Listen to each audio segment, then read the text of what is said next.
आऊज़ु बिल्लाहि मिनश शैतानिर रजीम बिस्मिल्लाहिर्रहमानिर्रहीम।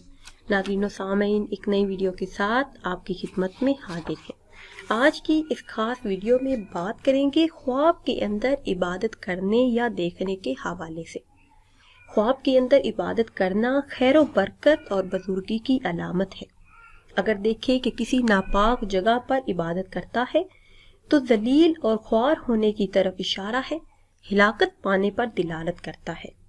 अगर साहिब ख्वाब देखे कि अपने घर में इबादत करता है तो दीनदार होने की तरफ इशारा है, घर में खैर व बरकत नाजिल होने की तरफ इशारा है और रहमत का सबब है।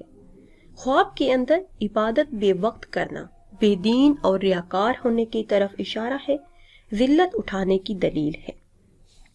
नाज़रीन सामीन, उम्मीद करते हैं कि वीडियो आपको अच्छी लगी होगी। अगर वीडियो आपको अच्छी लगी है तो इसे शेयर करें और लाइक करें और नई वीडियो के लिए हमारे चैनल को सब्सक्राइब करें। फिर हाजिर होंगे एक नई वीडियो के साथ। इजाज़त दीजिए। अल्लाह हाफिज़।